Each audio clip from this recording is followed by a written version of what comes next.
अस्सलामुअलैकुम गाइस, क्या हाल है? उम्मीद करता हूँ आप बिल्कुल खैरियत से होंगे। और सॉरी माजरत है, आज ऐसे व्लॉग स्टार्ट किया है। व्लॉग स्टार्ट करने का रीज़न ये था कि आज दोस्त की ऑल्टो पे आए हुए हैं हम लोग और इसका काम करवाना था। आपने कहा था कि ऑल्टो का रिव्यू लेके आओ भाई, ऑल्टो के अबाउट बताओ। आज एक ऑल्टो का रिव्यू भी करेंगे। इसकी इंजन ऑयल चेंज करवाना है, ट्यूनिंग करवानी है। इसकी एवरेज बड़ी गंदी आ रही थी। और दूसरी बात यह कि अपने जो आपके क्वेश्चन थे इंशाल्लाह उसको भी आज क्लियर करेंगे हम लोग। आज हम काम दिखाएंगे जो ऑल्टो का हमने करवाना है, जिससे एवरेज बेहतरीन हो जाएगी इस गाड़ी की भी। और ये मेरे भाई हैं, ये देख रहे हैं आपको इतनी मोहब्बत से। क्या एवरेज दे रही है साथ भाई आपको? 18। ओए खोए खोए, बहुत गंदी एवरेज दे रही है। ये इंशाल्लाह अब इनको सिटी में 22, 21, 22 भी एवरेज देगी, लॉन्ग पे 24, 25 देगी इंशाल्लाह। आज इसका क्लियर करते हैं मसला और आपके साथ एक रिव्यू भी पूरा शेयर करेंगे। ओके तो गाइस, ये नासा का कार्बन थ्रोटल क्लीनर है जो मैं यूज़ करता हूँ। कुछ भाइयों ने कहा था कि हमें कोई सजेस्ट करें अच्छा थ्रोटल क्लीनर जो कार्बोरेटर की सफाई करे। इसका यूज़ करें, इससे ये होता है कि कार्बन सारा निकाला जाता है, सारा जो ऑयल शॉयल होता है उतर जाता है और बड़ी बेहतरीन चीज़ है। यही मैंने अपनी गाड़ी में भी यूज़ किया है और जो भाई आते हैं उनको भी सजेस्ट यही करता हूँ। तो अब इनकी टोटल इसी से क्लीन करवाएंगे ताकि इसकी एवरेज में बेहतरीन हो जाए। अब भी बताएंगे आपको। तो गाइस, इनका एयर फिल्टर भी न्यू है बिल्कुल, इसके प्लग वगैरह साफ़ हो गए, टोटल क्लीन हो गई सारी। अब इसके अंदर शेल का हमने 10-40 डलवाया और वेरिफिकेशन यहाँ से पता लगती है सारी। अब इसके अंदर इंजन ऑयल चेंज होगा। पहले ये ड्यूलेक्स 1040 यूज़ करते रहे, अब इंशाल्लाह इनकी एवरेज में बेहतरीन फ़र्क आएगा। ये डालने फिर निकलते हैं हम यहाँ से, फिर इसकी एवरेज भी निकालेंगे आज। ओके गाइस, इसका इंजन ऑयल भी हमने चेंज करवा लिया, ट्यूनिंग भी करवा ली है। और जी अब इसका ज़रा एक बम्पर दो रहते थे, वो सेट करवाने के लिए वो करवा रहे हैं नीचे। अब मैं आपके जितने क्वेश्चंस थे वो क्लियर कर दूं। ये नासा का स्प्रे जो हमने यूज़ किया था इसकी टोटल क्लीनिंग के लिए, ठीक है गाइस। उसके अलावा भाई ने पूछा था कि यार जो हाइड्रोलिक पंप जो आता है सेविक में, उसके अंदर ATF यूज़ किया जाएगी STP। यार STP यूज़ करो। ATF जो है ऑटो ट्रांसमिशन गियर के लिए यूज़ होता है, जो ऑटोमेटिक गाड़ियाँ होती हैं उनके लिए यूज़ होता है। कुछ मैकेनिक आपको उस चीज़ का भी सजेस्ट कर देते हैं। दूसरी बात, ये जो STP है वो स्टीयरिंग पंप का ही ऑयल है, वो ही यूज़ करो। ना तो वो ऑयल की लीकेज होने देता है, ना तो वो आपके पाइप्स को ख़राब करता है, क्योंकि अक्सर होता है पाइप्स ना जो ATF वो ऑयल है वो गर्म जल्दी होता है। गर्म होने के बायस वो पाइप के अंदर कर देता है छोटे छोटे सुराख, जिससे लीकेज शुरू हो जाती है। और लीकेज होने की वजह से पावर पंप जो हाइड्रोलिक पंप होता है हमारा, वो काम बहुत मुश्किल से करने लग जाता है, हार्ड हो जाता है, फिर उसके मसले आते हैं, जिस वजह से लोग तंग होकर उसको चेंज कर देते हैं। उसके अंदर STP यूज़ करें। और जो दूसरी चीज़ है मैं वो भी क्वेश्चंस पढ़ के आपको बता देता हूँ आपके क्या क्या क्वेश्चंस थे, मैं उनको भी आज क्लियर करूँगा। सो गाइस, आपने एक हॉर्न का भी क्वेश्चन मैंने पढ़ा और ये आपके सामने वॉल्टन के रोड हैं इस वक्त। और जी अच्छा, हॉर्न का आप कहते हैं कि यार हॉर्न कौन सा बेस्ट है जो यूज़ किया जाए यार, तो मेरी नज़र में सीगर का जो हॉर्न है वो सबसे ज़्यादा बेहतरीन है। वो एक तो उसकी आवाज़ बड़ी स्टैंडर्ड की है, दूसरी बात ये कि ख़राब जल्दी नहीं होता, वाटर प्रूफ होता है। एक तो वो उसकी वो जो अंदर की चादरें होती हैं जल्दी ख़राब नहीं होती। अभी सीगर का हॉर्न बहुत बेहतरीन है, वो यूज़ करें। मैं खुद वही यूज़ करता हूँ, ठीक है। और अभी ज़रा इस गाड़ी के पंचर चेक करवा लें हम लोग, और वो चेक करवाते हैं। और ये हमारे वाल्टन के रोड हैं सारे। उसके अलावा जो भाई पूछ रहे हैं कि यार वो जो मैंने उसके रिम ब्लैक करवाए थे, जो सेविक आई थी जिसका प्रोजेक्ट सारा क्लियर किया है, और उसके जो मैंने पेंट जो करवाए थे वो एक कलर नहीं था, वो आपने देख लिया था माशाल्लाह। उसके अंदर पर्ल्स थे, बड़ा कमाल का पेंट था वो, जो कि उसकी गारंटी भी थी कि जल्दी ख़त्म नहीं होगा, ख़राब नहीं होगा। वो गाइस 5000 रुपये का उसने वो किया था पेंट। और सीगर का हॉर्न हो जाएगा। आपका जो क्वेश्चन था STP यूज़ करना है, स्टीयरिंग फ्लूइड के लिए यूज़ करना आपने। और D16 और D15 के एक भाई ने क्वेश्चन किया कि फ्यूल इंजेक्टर्स का क्या फ़र्क है, कि फ़र्क तो नहीं है भाई। फ़र्क जाहिर सी बात है, मतलब सेटिंग ग्रिप सारी सेम होती हैं, कोई मसला फ़र्क नहीं होता। लेकिन ये होता है कि D15 का जो फ्यूल इंजेक्टर जाहिर सी बात है वो उसी हिसाब से जो 1500 cc, हाँ D15 में भी काफ़ी सीरीज़ आई हैं, एक सीरीज़ नहीं है उसमें, VTEC सीरीज़ भी है, नॉन VTEC सीरीज़ भी है। D16 में वो ऐसी चीज़ है, आपको सारा पता है। तो VTEC का फ्यूल इंजेक्टर लगाओगे तो इतना फ़र्क नहीं दिलाएगा। जो अगर नॉन VTEC का फ्यूल इंजेक्टर लगवा दोगे, हाँ एवरेज में फ़र्क अच्छा आ जाएगा, अच्छी एवरेज देने लग जाएगा। और दूसरी बात यह है कि आपको थोड़ी सी अंडर पावर फील लाजमी कराएगा, क्योंकि D16 के इंजन के जो फ्यूल इंजेक्टर्स हैं उसका पल्स बहुत ज़्यादा अच्छा होता है, वो इंजन की कंज्यूमिंग के हिसाब से उसको पल्स देता है। और D15 का उसी के हिसाब से अपना होता है। ये तो जाहिर सी बात है, हर चीज़ के अंदर फ़र्क है, वो D15 है नॉन।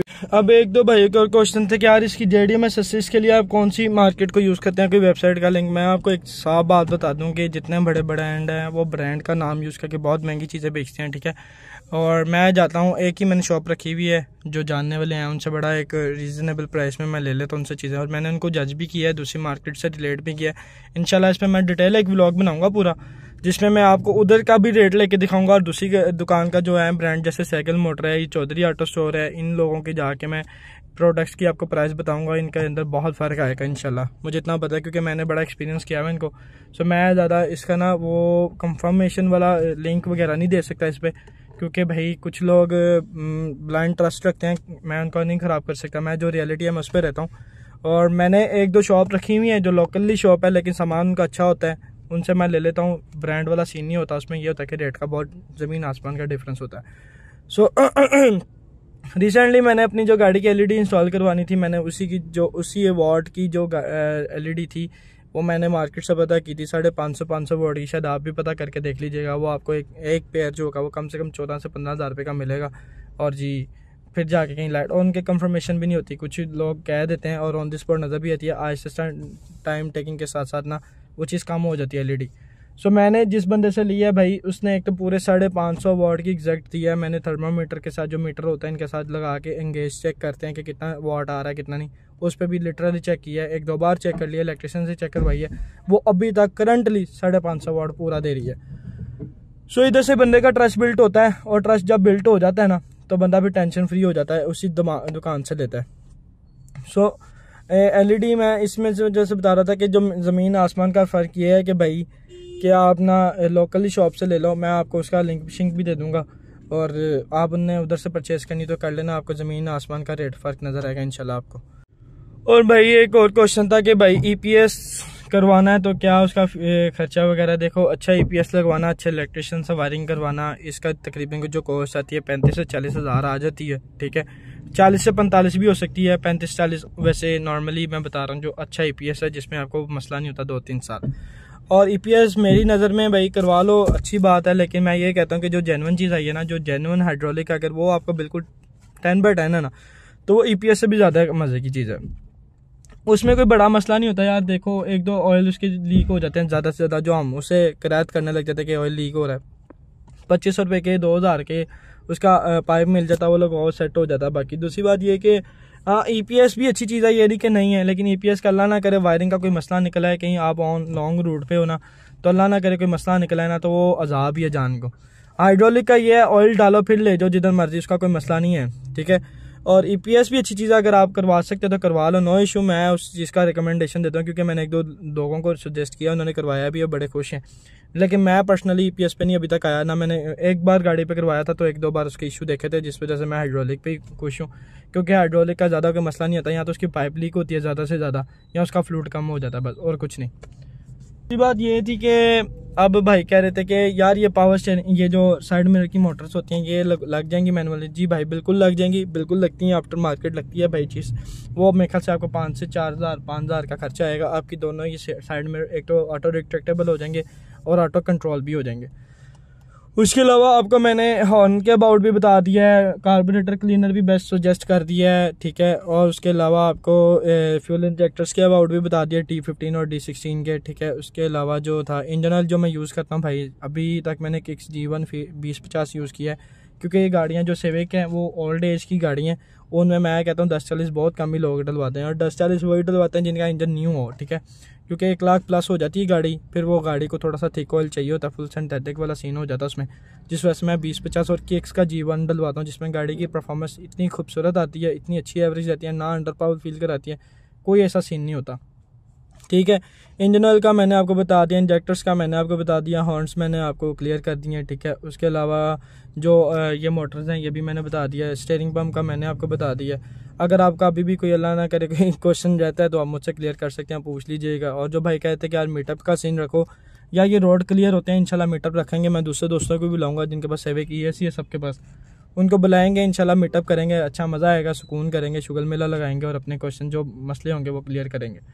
कोई चीज़ पूछनी हो आपने तो मैं हाजिर हूँ। आज हम ऑल्टो का थोड़ा सा साथ रिव्यू मैं आपको दे देता हूँ। ये ऑल्टो है 660 सीसी, ठीक है, जो कि लोगों की नज़र में भाई कुछ लोग जो हैं जो इसकी वर्थ को जानते हैं कि इतनी जितनी इसकी प्राइस है, पहली बात है ये उसके मुताबिक बिल्कुल नहीं है। उस प्राइस ब्रैकेट में ना बहुत अच्छी सी 30-35 लाख की अगर ये लेनी है तो भाई मेरी नज़र में रिबार्थ आती है, करोला आ जाती है। बड़ी गाड़ी है, बड़ा इंजन है, सुकून है, रोड ग्रिप है उसकी, और मजबूत गाड़ी है, इससे तो मजबूत ही हैं भाई। सो मैं उनको इनके साथ कंपेयर नहीं करता। अब हर किसी की अपनी चॉइस है, अपनी डेली ड्रिवन की गाड़ी है जो उसका यार इसके भी कोई पार्ट सस्ते नहीं है भाई। इसका भी इंजनल ट्यूनिंग श्यूनिंग करवाने गए हैं तो मेरे ख्याल से 6200 का बिल बन गया इसका, ठीक है। और इससे 2-3 हज़ार ऊपर डाल लो तो 4 हज़ार मजीद डालो, 9-10 हज़ार रुपये का इंजनल ट्यूनिंग श्यूनिंग बड़ी गाड़ी की चेंज होती है। इसमें 3 लीटर आता है, उसमें 3.5 हो जाता है बस, और कुछ नहीं। उसके अलावा उसका ऑयल फिल्टर में जो होती है ना मैक्सिमम भी ना थोड़ा से प्राइस ब्रैकेट में फ़र्क आता है, कोई 100-200-300 का फ़र्क आ जाएगा, उसके अलावा कुछ नहीं। लेकिन उसमें और इसमें ज़मीन आसमान का फ़र्क है भाई। मेरी नज़र में ये गाड़ी को होना चाहिए जो है ना इसकी एक्चुअल प्राइस 12, 13, 14 में हो, हद 15 हो जाए, इससे ऊपर की ना हो चीज़, क्योंकि इसके पल्ले कुछ भी नहीं होता, ठीक है। और जी एक तो बड़ी हल्की बॉडी वेटेड गाड़ी है, ऊपर से इंजन छोटा है, इसकी साउंड रिकॉग्नाइजेशन बहुत ज़्यादा है, अंदर की तरफ साउंड बढ़ा देती है ये गाड़ी, मुझे इस वजह से नहीं पसंद। साउंडलेस चीज़ होनी चाहिए, जो अंदर साउंड दे रही है तो बाहर भी देगी, जाहिर सी बात है चलते हुए। ये 80-100 पे जाती है तो ऐसे होता है जैसे पता नहीं कौन सी चीज़ हमने इसके अंदर कर दी है कि जो ऐसे खड़क भी रही है, और इसकी साउंड अंदर इतनी होती है कि साउंड प्रूफिंग नहीं है इसके अंदर, बहुत बुरी लगती है मुझे। और दूसरी बात ये छोटी सी गाड़ी आप देख सकते हैं, और जी 660 सीसी इंजन है इसका, ठीक है। और हाँ, जो एवरेज के मामले में लोग रहते हैं भाई यूज़ करो, अच्छी चीज़ है, मैं नहीं कहता कि नहीं करो, लेकिन हाँ जब आपने इतने पैसे लगाने हैं ना तो मेरा भाई थोड़ा सा अपना जिगरा रख लो, थोड़ा सा अपने आप को अपग्रेड करके बड़ी गाड़ी पे आ जाओ। बड़ी चीज़ का अलग ही मज़ा है भाई, जो चलाते हैं वो उनको इन दोनों में फ़र्क बहुत नज़र आता होगा। सो गाड़ी अच्छी है, नो डाउट। मैंने सबसे पहले ये ली थी जब न्यू आई थी, मैंने कल्टस भी ली थी, मैंने सुजुकी कल्टस जो न्यू शेप की आई थी वो भी ली थी, मेरे पास उसकी भी पिक्चर्स हैं, कहेंगे तो मैं आपको वो भी दिखा दूंगा। उसके बाद फिर मैंने उसको सेल करने से पहले ये ली थी, फिर ये चलाई, फिर उसको सेल कर दिया, फिर इसको मैंने भाई को ही सेल कर दिया, क्योंकि भाई की ज़रा कॉमनली यूज़ है, कमर्शलाइज चलती है गाड़ी, तो इस वजह से उसने कहा मुझे सूटेबल। हाँ, जो लोग ऐसे कमर्शलाइज ज़्यादा चलाते हैं उनके लिए सूटेबल है तो भाई रखो, नो इशू। लेकिन ना जाहिर सी बात है यार, 35 लाख एक रकम है, बहुत बड़ी मेरी नज़र में तो भाई। तो इसको लेना से अच्छा भाई कोई और गाड़ी ले लो। बाकी गाड़ी नो डाउट बहुत अच्छी है, अंदर से एक फैमिली कार है छोटी सी, और इस पर आप कहीं पे भी आ जा सकते हो, लेकिन सेफ्टी फीचर ज़ीरो है भाई, बिल्कुल ज़ीरो है। इसमें कोई सेफ्टी फीचर नहीं है जिसको हम कहें कि यार भाई सेफ़ है, हमने 30-35 लाख रुपए लगाया, हम सेफ़ हम बड़े इसमें, तो ये चीज़ें बड़ी मैटर करती हैं। बाकी ज़ाहिर सी बात है चीज़ है चलने वाली, अल्लाह ना करे न्यू चीज़ क्या पुरानी चीज़ें काम निकाल देती हैं, तो फिर न्यू चीज़ें तो बहुत बुरी ऊपर की चीज़ें हैं, अल्लाह ना करे, वो नसीबों की बात है। आप लेके निकलते, अल्लाह ना करे आप बड़े एहतियात से चला रहे हो, अगला ला के मार दे तो भाई इस पर कुछ कह नहीं सकते। सो हर चीज़ महंगी है इसकी, तो बहुत ही ज़्यादा चीज़ें महंगी हैं भाई। ये जो साइड मिरर ना यही बहुत महंगे हैं इसके, जो मेन चीज़ें आ जाती हैं, लोग बम्पर वगैरह ये साइड मिरर के रोले रखते हैं ज़्यादा से ज़्यादा, तो भाई ये भी कोई सस्ती चीज़ें नहीं है जो आप इसको ले लेते हो। बाकी हर गाड़ी की पार्ट्स वगैरह की अपनी अपनी प्राइस अपनी अपनी डिमांड के हिसाब से है, तो हम उनको इनके साथ कंपेयर नहीं कर सकते, क्योंकि वो बड़ी गाड़ी है, ये छोटी गाड़ी है, छोटी और बड़ी का कंपैरिजन ही नहीं बनता।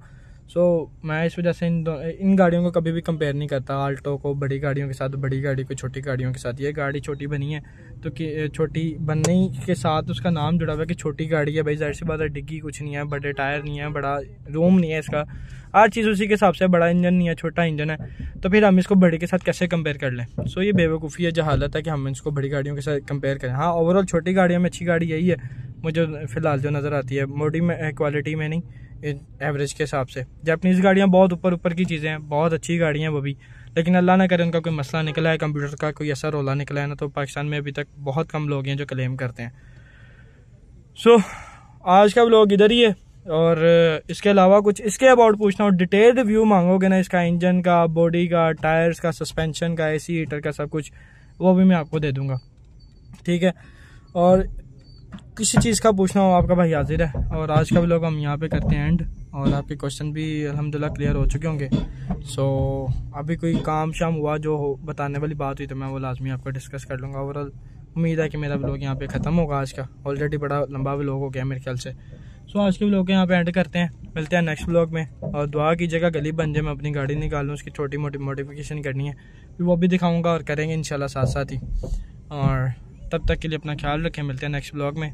चैनल को लाइक करें, सब्सक्राइब करें, शेयर करें, कमेंट करें। किसी चीज़ का पूछना तो आपका भाई हाज़िर है। ओके मेरे भाइयों, अल्लाह हाफ़िज़।